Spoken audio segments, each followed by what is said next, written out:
Hello दोस्तों, मैं हरीश मिश्रा स्वागत करता हूं आपका अपने YouTube channel fine art education point में।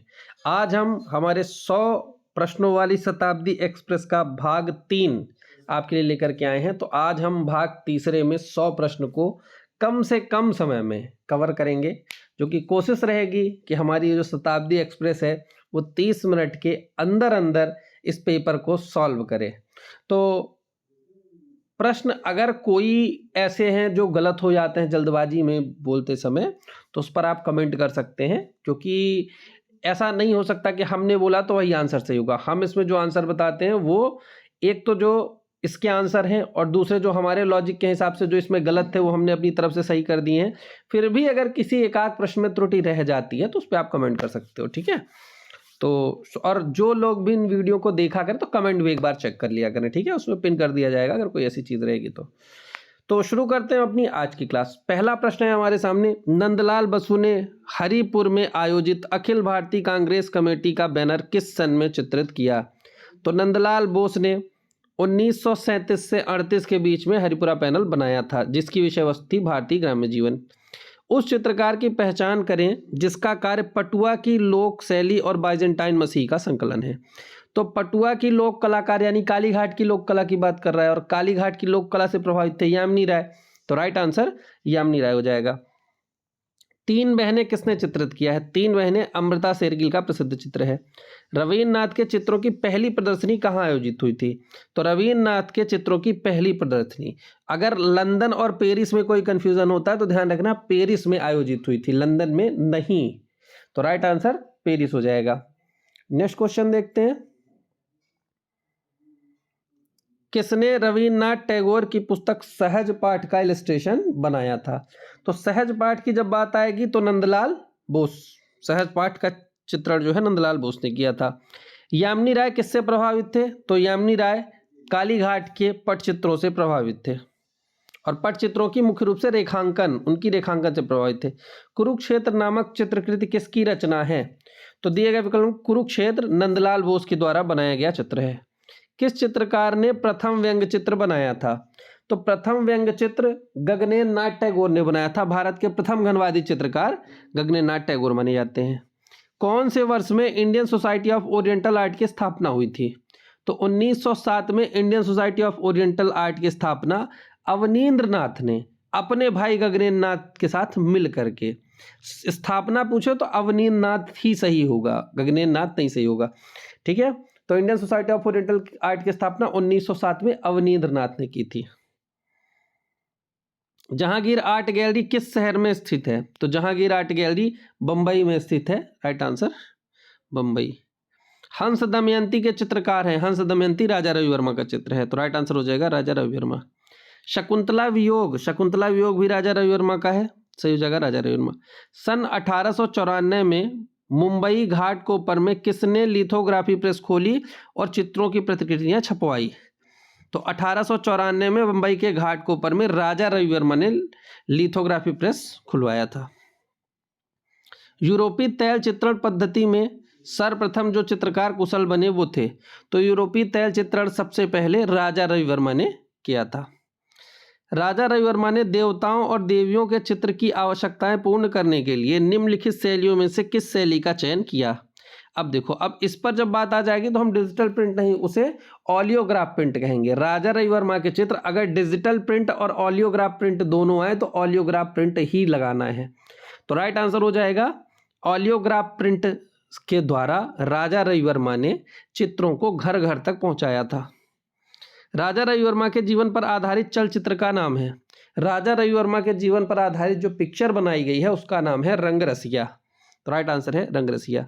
कंपनी स्कूल के चित्रकार सेवक राम का चित्रकारी का विषय क्या है? कंपनी स्कूल के चित्रकार सेवक राम त्योहार और समारोह के चित्र बनाने में माहिर थे। बसोहली शैली की प्रथम ज्ञात चित्रित पुस्तक कौन सी है? तो बसोहली शैली की जो प्रथम ज्ञात चित्रित पुस्तक थी वो है रसमंजरी, जो कि भानुदत्त की रसमंजरी, जिसे देवीदास नामक चित्रकार ने चित्रित किया था। 1660 से 70 ईस्वी में बनी रसमंजरी के चित्र श्रृंखला बनाने का प्रारंभिक उदाहरण कहाँ है? पहली रसमंजरी बसोहली में ही बनी है, और बसोहली शैली की शुरुआत ही रसमंजरी से मानी जाती है, तो राइट आंसर बसोहली शैली। कांगड़ा चित्रकला के संरक्षक की चर्चा कौन से यात्री ने की थी? तो कांगड़ा चित्रकला के संरक्षक यानी संसार चंद्र की चर्चा मूरक्राफ्ट ने की थी, राइट आंसर मूरक्राफ्ट। प्रसिद्ध चित्रकार परखू के चित्र किस शैली के हैं? तो परखू के जो चित्र हैं तो वो है कांगड़ा शैली, क्योंकि कांगड़ा शैली हमने कल पढ़ाया था, उसमें आपको बताया था कि कांगड़ा से खुसाला, पदनू, दोखू, परखू, फत्तू ने अंशु के सारे कलाकार थे, जिसमें परखू सर्वश्रेष्ठ चित्रकार माना गया कांगड़ा शैली का, तो राइट आंसर कांगड़ा। पहाड़ी कला का चरमोत्कर्ष है, तो पहाड़ी कला का चरमोत्कर्ष संसार चंद के समय कांगड़ा शैली में दिखाई देता है, तो राइट आंसर कांगड़ा शैली। जयपुर चित्रकारों का प्रिय विषय वस्तु क्या रही? जयपुर के चित्रकारों की जो प्रिय विषय वस्तु रही वो बिहारी सतसई थी, तो राइट आंसर बिहारी सतसई। नीचे वर्णित किस राजस्थानी शैली में अधिकांशतः बाघ और सिंह पाए जाते थे? दिए गए विकल्पों में से पहचान करें। बाघ और सिंह का तात्पर्य इसका यह है कि शिकार के दृश्य किस शैली में ज्यादा बने, उसी प्रश्न को घुमा के पूछा है इसने। भाई शिकार होंगे तभी तो जानवर के दृश्य होंगे, तो बाघ और सिंह किस में ज्यादा पाए? राइट आंसर इसका है कोटा शैली में। राग दीपक चित्र किस शैली का है? तो राग दीपक चित्र बूंदी शैली का है। राग दीपक और राग भैरवी ये दोनों बूंदी शैली के हैं, तो राग दीपक बूंदी शैली का भारत कला भवन बनारस में रखा हुआ है। निहाल चंद किस शैली के चित्रकार थे? तो निहाल चंद किशनगढ़ शैली के चित्रकार थे, तो राइट आंसर हो जाएगा किशनगढ़। चित्रकला की इन शैलियों में से किसने परिचित गंदलाओं झील को प्रायः चित्रित किया? गंदलाओं झील जो है ये किशनगढ़ शैली से संबंधित, राइट आंसर, क्योंकि गुंडलिया झील के आसपास, यही गंदलिया यहाँ पर लिखा है, कहीं कहीं गुंडलिया लिखा मिलता है, तो गुंडलिया झील के आसपास का जो एरिया था उसी को किशनगढ़ कहा जाता, तो राइट आंसर किशनगढ़ हो जाएगा। बनी ठनी चित्र संबंधित है, तो बनी ठनी चित्र जो है वो किशनगढ़ शैली से संबंधित है। चौगान प्लेयर किस शैली का चित्र है? चौगान प्लेयर दिए गए विकल्पों में जोधपुर शैली में दाना के द्वारा बनाया गया था, तो राष्ट्रीय संग्रहालय नई दिल्ली में रखा हुआ है, तो चौगान प्लेयर जोधपुर शैली में बनाया गया है। मेवाड़ शैली की प्राचीनतम कृति कौन सी मानी जाती है? तो दिए गए विकल्पों में से मेवाड़ शैली की जो प्राचीनतम है इनमें से सुपासना चरितम यानी सुपासनाचार्यम ये सबसे पुरानी मानी जाएगी दिए गए विकल्पों में। चौर पंचा शिखा श्रृंखला किसके आरंभिक चरण का प्रतिनिधित्व करती है? दिए गए विकल्पों में से पहचान करें। चौर पंचा शिखा जैन शैली में भी देखने को मिलती है और राजस्थानी शैली में भी देखने को मिलती है, लेकिन डगलस ने चौर पंचा शिखा का उद्गम जैन से ना मानते हुए राजस्थानी की मेवाड़ शैली से माना, इसलिए राइट आंसर हो जाएगा राजस्थानी शैली। अच्छा हाँ, एक प्रश्न और ध्यान रखिएगा, पिछले टेस्ट में किसी में विशुद्ध भारतीय शैली किस शैली को कहा गया है? तो राजस्थानी शैली बताया गया है, लेकिन ये ध्यान रखना अगर उसमें मेवाड़ भी ऑप्शन में है, और शायद उसमें मेवाड़ ऑप्शन था, तो अगर मेवाड़ ऑप्शन है तो उस स्थिति में हम मेवाड़ शैली को लगाएंगे, क्योंकि विशुद्ध भारतीय शैली राजस्थानी शैली है और राजस्थान में जो सबसे शुद्ध है वो मेवाड़ ही है, क्योंकि मेवाड़ में हमें मुगलिया प्रभाव नहीं दिखता, बाकी सब में कहीं ना कहीं मुगलिया प्रभाव दिख जाता है, तो इसलिए विशुद्ध भारतीय फिर मेवाड़ होगी, एकदम राइट आंसर मेवाड़ हो जाएगा। ये ध्यान रखना, अगर राजस्थानी के साथ मेवाड़ भी है तो फिर मेवाड़ शैली सही मानी जाएगी। संगीत से संबंधित चित्रों को क्या कहते हैं? तो संगीत से संबंधित चित्रों को रागमाला कहते हैं। किस स्कूल ने प्रसिद्ध हिंडोला राग चित्रित किया? हिंडोला राग अहमदनगर शैली में चित्रित हुआ है, तो राइट आंसर अहमदनगर। किस बादशाह का शासनकाल स्थापत्य कला का स्वर्ण युग माना जाता है? तो शाहजहां का काल स्थापत्य कला का स्वर्ण युग माना जाता है, क्योंकि ताजमहल जैसी इमारत इन्हीं के शासनकाल में बनी। बहुस्तरीय परिप्रेक्ष्य का प्रयोग किसके चित्रशाला में निर्मित चित्रों में देखा जा सकता है? तो बहुस्तरीय परिप्रेक्ष्यों का प्रयोग हम देखेंगे तो हमें जहांगीर के शासनकाल में ही देखने को मिलता है, तो राइट आंसर हो जाएगा जहांगीर। नेक्स्ट क्वेश्चन देखते हैं, इनमें से कौन एक जहांगीर के समय का श्रेष्ठ चित्रकार था? तो ये ध्यान रखना, मंसूर जो है वो जहांगीर के समय का श्रेष्ठ चित्रकार है। मुरक्का एल्बम किसके समय में चित्रित हुआ? तो मुरक्का मुगल काल में जहांगीर के समय से चित्रित होना शुरू हो गया था, जहांगीर के समय में भी चित्रित हुआ है और शाहजहां के समय में भी चित्रित हुआ है, लेकिन जब इस तरीके से पूछेगा तो मुख्य रूप से हम जहांगीर लगाएंगे, तो राइट आंसर हो जाएगा जहांगीर। जहांगीर के व्यक्ति चित्र में उसके हाथ में क्या लिए हुए चित्रित किया गया है? तो दिए गए विकल्पों में जहांगीर के हाथ में फूल लिए हुए चित्रित किया गया है, राइट आंसर फूल। किस सम्राट ने दरबनामा को चालू किया? तो हम देखेंगे अकबर ने दरबनामा को शुरू किया था। लघुचित्र रणथंभौर किले की घेराबंदी निम्नलिखित में से किसकी एक पुस्तक है? तो रणथंभौर किले की घेराबंदी जो है किसकी एक पुस्तक नहीं, ये चित्र किस पुस्तक में है? तो ये जो चित्र है वो अकबरनामा में है, देखने को मिलता है। अकबरनामा में दो चित्र, एक सलीम का जन्म और एक रणथंभौर किले की घेराबंदी, ये दोनों बहुत प्रसिद्ध चित्र हैं। अकबर के शासनकाल में ध्रुपद गायक सम्मिलित थे, तो ध्रुपद गायकी के जानकार तानसेन थे, तो राइट आंसर तानसेन। अब ऑप्शन है कि तूतीनामा कब लिखा गया? तो तूतीनामा दिए गए विकल्पों में से 1560 से लेकर के 1568 के बीच में अकबर के शासनकाल में चित्रित किया गया था, जिसमें 103 चित्र हैं। लघु चित्र में हाशिया का प्रयोग किया गया था, तो लघु चित्र में हाशिए का प्रयोग मुगल शैली में किया गया है, तो राइट आंसर मुगल शैली। एलोरा की गुफा संख्या में रावण की खाई है। रावण की खाई 14 नंबर से रावण बनाया था, हमने दिखाया था, तो 14 नंबर को रावण की खाई के नाम से जाना जाता है। अजंता गुफाएं किस नदी के तट पर स्थित हैं? तो अजंता गुफाएं बाघोरा नदी के तट पर स्थित हैं। पद्म पाणि चित्र में बुद्ध ने किस रंग का कमल धारण किया? तो नीले रंग का कमल बुद्ध लिए हैं, इसीलिए उस चित्र को पद्म पाणि बुद्ध कहा जाता है, तो नीला कमल लिए हुए हैं। बिहार गुफाओं को कहा जाता है, बिहार गुफाएं जो होती हैं उन्हें संघाराम कहा जाता है, क्योंकि बिहार गुफाएं संघ के आराम करने की जगह होती है, उन्हें निवास स्थान भी कहते हैं, तो राइट आंसर संघाराम हो जाएगा। अजंता की गुफाओं की कुल संख्या कितनी है? तो कुल संख्या 30 है। अजंता की चित्रकला किस चित्रकला के उदाहरण हैं? अजंता की चित्रकला इनमें से म्यूरल कला के उदाहरण माने जाएंगे, तो राइट आंसर म्यूरल कला। जातक कथाएं क्या हैं? तो जातक कथाएं बुद्ध की पूर्व जन्म की कथाएं हैं, उन्हें जातक कथाएं कहते हैं। अजंता की गुफाओं के किस समूह में चित्र देखे जा सकते हैं?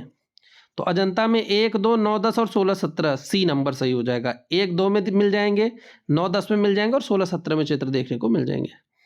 अजंता के चित्र संबंधित हैं, अजंता के चित्र केवल बुद्ध से संबंधित, तो राइट आंसर बुद्ध। चैत्य गुफाओं का उपयोग होता था, तो चैत्य मतलब पूजा गृह, तो राइट आंसर प्रार्थना एवं उपासना गृह हो जाएगा, डी। अजंता गुफाओं की अनुकृति किसने तैयार की? तो दिए गए विकल्पों में से अजंता गुफाओं की अनुकृतियां लेडी हेरिंघम की अध्यक्षता में नंदलाल बोस के साथ असित कुमार हलदार भी थे, तो राइट आंसर असित कुमार हलदार हो जाएगा। नटराज के बाएं हाथ में भुजंग नासित उनके भाव मुद्रा का प्रतिनिधित्व करता है, इसका मतलब क्या है? उनका जो बायां हाथ भुजंग त्रासित मुद्रा में है, जिसे हम डोला हस्त भी कहते हैं, उसका जो राइट आंसर है विकल्पों के अनुसार शैतान की शक्ति, माया या भ्रम के पर्दे से दूर रहना, तो राइट आंसर हो जाएगा माया एवं भ्रम के पर्दे से दूर करना। किस चित्र में सृष्टि के सृजन, विनाश और जीवन मरण का सजीव दृश्य दर्शाया गया है? तो नटराज का जो मूर्ति शिल्प है वो यही दिखाता है कि अग्नि है और डमरू भी है, सृजन भी हमारे हाथ में और विनाश भी हमारे हाथ में ही है, तो राइट आंसर नटराज नृत्य। पतीना क्या है? तो पतीना एक प्रकार का रासायनिक प्रक्रिया होती है, तो राइट आंसर रासायनिक प्रक्रिया। कामाख्या देवी मंदिर कहाँ है? कामाख्या देवी मंदिर असम गुवाहाटी में है, तो राइट आंसर हो जाएगा गुवाहाटी। खजुराहो के अधिकांश मंदिर का निर्माण किस राजवंश में हुआ? तो खजुराहो के मंदिर चंदेल शासकों द्वारा बनवाए गए थे, तो राइट आंसर हो जाएगा चंदेल। कौन सा मंदिर अपनी तारा की तरह, कौन सा मंदिर योजना एक तारा की तरह दिखाई देता है और उसे तारामय योजना के रूप में जाना जाता है? तो होयसल मंदिर जो है वो तारामय योजना के लिए प्रसिद्ध है। बहुत अच्छा प्रश्न है, कौन सा मंदिर अपनी तारामय योजना के लिए प्रसिद्ध है? तो होयसल मंदिर। निम्नलिखित में से किसे एकल शिलाखंडी मोनोलिथिक पांडव रथों को सर्वश्रेष्ठ वास्तुकला संरचना माना जाता है? तो जो महाबलीपुरम के रथ मंदिर है उसमें जो अर्जुन रथ मंदिर है उसको एक ही चट्टान को काट करके बनाया गया सर्वोत्कृष्ट उदाहरण माना जाता है, तो राइट आंसर अर्जुन रथ। तांगका का अर्थ क्या है? तो तांगका मंदिर की पताकाएं या बैनर्स को कहते हैं। अधिकांश काकतीय मंदिर कहाँ निर्मित किए गए थे? दिए गए विकल्पों में से चुने, तो अधिकांशतः काकतीय मंदिर जो है वो त्रिकुट में निर्मित किए गए थे। पल्लव वंश की राजधानी यहाँ स्थित थी, तो पल्लवों की राजधानी कांचीपुरम थी। भारत में किस स्थान पर महाभारत के आख्यान तराशकर बनाए गए? तो महाभारत के आख्यान से लॉजिकल प्रश्न है जो पंचरथ मंदिर है। पंचरथ में हम देखेंगे पांडवों के मंदिर भी हैं, द्रौपदी का भी मंदिर है, तो महाभारत के आख्यान तो वही हो गए ना। तो राइट आंसर हो जाएगा महाबलीपुरम में। महाबलीपुरम में महाभारत के आख्यान तराश कर बनाए गए हैं। सांड की मूर्ति शिल्प के लिए धनराज भगत ने किस माध्यम का इस्तेमाल किया है? तो सांड की मूर्ति के लिए धनराज भगत ने काष्ठ यानी लकड़ी का प्रयोग किया है। अमरनाथ सहगल द्वारा रचित समकालीन आधुनिक भारतीय मूर्ति शिल्प का शीर्षक है? तो अमरनाथ सहगल द्वारा रचित समकालीन आधुनिक मूर्ति शिल्प अनसुनी चीखें अमरनाथ सहगल की है। निम्नलिखित में से कौन सा भारतीय मूर्तिकार अपने व्यापक पैमाने वाले महिला सिरों के लिए प्रसिद्ध है, जो फाइबर ग्लास माध्यम का प्रयोग करते हुए पॉप और भारत की परंपराओं को एकाकार करते हैं? तो व्यापक पैमाने पर महिला सिरों के लिए प्रसिद्ध मूर्तिकार जो हैं वो रविंदर रेड्डी हैं। तो राइट आंसर रविंदर रेड्डी हो जाएगा। इनमें से किस कलाकार ने स्वस्थ रिश्ता चित्र बनाया है? तो स्वस्थ रिश्ता अनुपम सूद का है। राइट आंसर हो जाएगा अनुपम सूद। नेक्स्ट क्वेश्चन देखते हैं। हुसैन द्वारा उपयोग किया जाने वाला सबसे आम जानवर कौन सा है? तो सबसे आम जानवर घोड़ा है। स्याह कोष्ठ का राजा king of the dark chamber है, भित्ति चित्र के चित्रकार हैं। तो ये राइट आंसर है केजी सुब्रमण्यम का है। वुमन ऑन रिक्शा किसकी कृति है? Woman on rickshaw Tyeb Mehta द्वारा बनाई गई थी। तो राइट आंसर तैयब मेहता। प्रगतिशील कलाकार समूह का गठन किस वर्ष हुआ है? तो प्रगतिशील कलाकार समूह का गठन 1947 में हुआ था। गुप्तकालीन सुल्तानगंज से प्राप्त बुद्ध की प्रतिमा, कांस्य प्रतिमा, किस संग्रहालय में रखी गई है? तो वर्किंघम म्यूजियम, वर्किंघम में ये है, बर्मिंघम म्यूजियम बर्मिंघम में ये रखी हुई है। बराबर और नागार्जुनी पहाड़ी पर कितनी गुफाओं की नक्काशी की गई? तो बराबर और नागार्जुनी दोनों को मिलाएं तो 4 बराबर में, 3 नागार्जुनी में, तो दोनों मिला करके 4 3 कुल 7 गुफाएं हो गई। भारत का राष्ट्रीय चिन्ह आधारित है? तो भारत का जो राष्ट्रीय चिन्ह है वो अशोक लायन कैपिटल सारनाथ है। लायन ऑफ द गिर फॉरेस्ट नहीं, ए नंबर होगा। अशोक का लायन कैपिटल सारनाथ, यही भारत का राष्ट्रीय चिन्ह है। मूर्तियों पर असाधारण चमक किस युग की विशेषता है? तो मूर्तियों पर असाधारण चमक यानी ओप मौर्य काल की विशेषता है। निम्नलिखित में से बौद्ध धर्म का सबसे प्राचीन स्तूप कौन सा है? अब पहले तो यह प्रश्न ही गलत है, क्योंकि ऐसा कोई वर्णन नहीं मिलता। मौर्य काल के जो स्तूप हैं उनमें से कौन सा पहले बना कौन सा बाद में बना ऐसा कहीं पढ़ने को नहीं आता। संभवतः 300 ईसा पूर्व सब में बताया जाता है। तो हम इसमें ये जज नहीं कर सकते कौन सा पहले होगा कौन सा बाद में होगा। अब इस सेट में जो आंसर सही माना गया है वो सारनाथ को बताया गया था कि सारनाथ है। लेकिन सारनाथ में अगर हम धर्मराज का स्तूप जो आज धमेख स्तूप है उसके नीचे जो बना था उसकी अगर बात कर रहा है तब तो हो सकता है पुराना। लेकिन अब तो जो धमेख स्तूप बना है वो गुप्त काल का है, तो गुप्त काल तो वैसे भी बहुत बाद का है, तो पुराना कैसे हो गया? तो ये प्रश्न ही गलत है। तो इस प्रश्न को हटा देते हैं, आगे चलते हैं। मौर्य काल की प्रारंभिक मूर्तियां बनी हैं। तो मौर्य काल की जो प्रारंभिक मूर्तियां हैं वो चुनार पत्थर से बनी हुई हैं। भरूच स्तूप की खुदाई किसने करवाई थी? तो भरूच स्तूप की खुदाई अलेक्जेंडर कनिंघम ने कराई थी। कालक्रम के अनुसार निम्नलिखित को व्यवस्थित करें। तो मौर्य, शुंग, कुषाण, गुप्त। पहले मौर्य आए, फिर शुंग आए, फिर कुषाण आए, फिर गुप्त आए। Answer number D. मोहनजोदड़ो से प्राप्त नृतक धड़ किससे निर्मित है? तो नृतक धड़ की बात कर रहा है। तो धड़ हड़प्पा से मिला था। और ये अब विकल्पों के अनुसार हम लगाएंगे क्योंकि वैसे तो चूना पत्थर से बना हुआ है वो, लेकिन अब यहाँ पर ऑप्शन नहीं है तो यहाँ हम टेराकोटा लगाएंगे। तो राइट आंसर टेराकोटा हो जाएगा।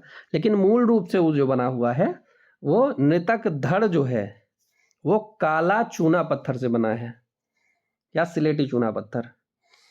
प्राचीन स्थल मोहनजोदड़ो किस देश में मौजूद है? तो प्राचीन स्थल जो मोहनजोदड़ो है वो पाकिस्तान में स्थित है।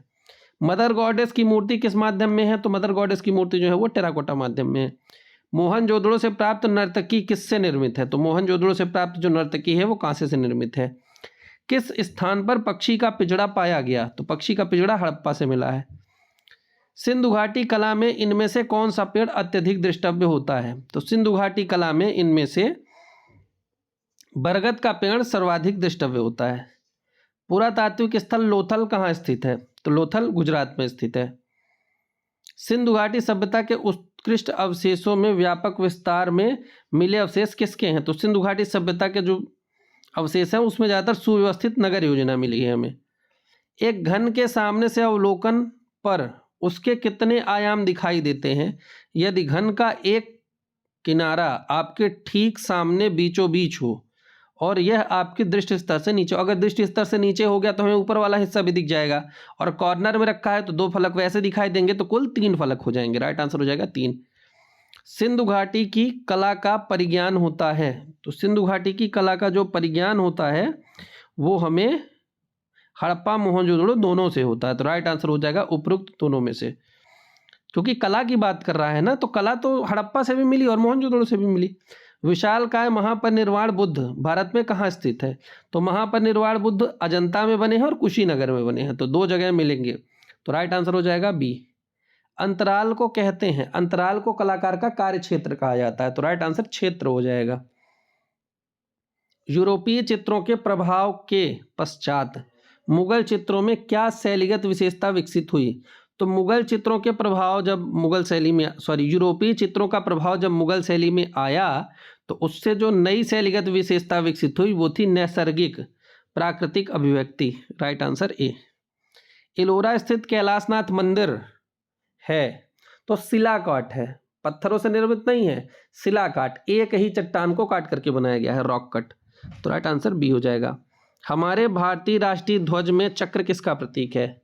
तो चक्र गतिमान, सदाचारी और अनवरत विकास का प्रतीक है। मुगल काल में कलाकार जिस स्थान पर चित्रकारी करते थे उसे क्या कहा जाता था? तो मुगल काल में कलाकार जिस स्थान पर चित्रकारी करते थे उसे कारखाना कहा जाता था, तो राइट आंसर कारखाना। चित्रकार सोमनाथ होर का जन्म कब और कहाँ हुआ? तो सोमनाथ होर का जन्म 1921 में बांग्लादेश में हुआ था, तो राइट आंसर ए। किस कलाकार की सभी मानव व पशु आकृतियां कंकाल के स्वरूप दिखाई देती हैं? तो हम इसमें देखेंगे कि सोमनाथ होर की जो कलाकृतियां हैं, चाहे वो मानव हो चाहे पशु, सब कंकाल के जैसी दिखाई देंगी, तो राइट आंसर सोमनाथ होर। प्रसिद्ध चित्र आदमी औरत वृक्ष किस कलाकार की रचना है? तो प्रसिद्ध चित्र आदमी औरत और पेड़ कहें या वृक्ष कहें, ये के लक्ष्मी गौड़ा की है, तो राइट आंसर के लक्ष्मी गौड़ा हो जाएगा। तो इस प्रकार हमारी 100 प्रश्न इसमें पूरे हुए और बहुत जल्दी, आज हम कल से भी जल्दी पहुंचे हैं। तो इस प्रकार आप रिवाइज करते रहें। जिस प्रश्न में अगर आपको लगता है कि हाँ इस प्रश्न में कुछ डाउट है तो आप कमेंट कर सकते हो, तो हमें ये भी पता चलता रहेगा कि किस किस प्रश्न में विवाद हो सकते हैं। जैसे कभी कभी होता है कि एक प्रश्न के 2 उत्तर भी हो सकते हैं, ऐसे भी प्रश्न कुछ आ जाते हैं, तो उस पर बिल्कुल आप एक बार देख लें, जो भी आपको लगे तो आप उसमें कमेंट कर सकते हैं। तो मिलते हैं नए प्रश्नों में के साथ नई सीरीज में, तब तक के लिए धन्यवाद। तब तक आप सभी तैयारी अच्छे से करें और आपका जो भी प्रोग्रेस है वो दिन प्रतिदिन ऐसे ही बढ़ता रहे। धन्यवाद।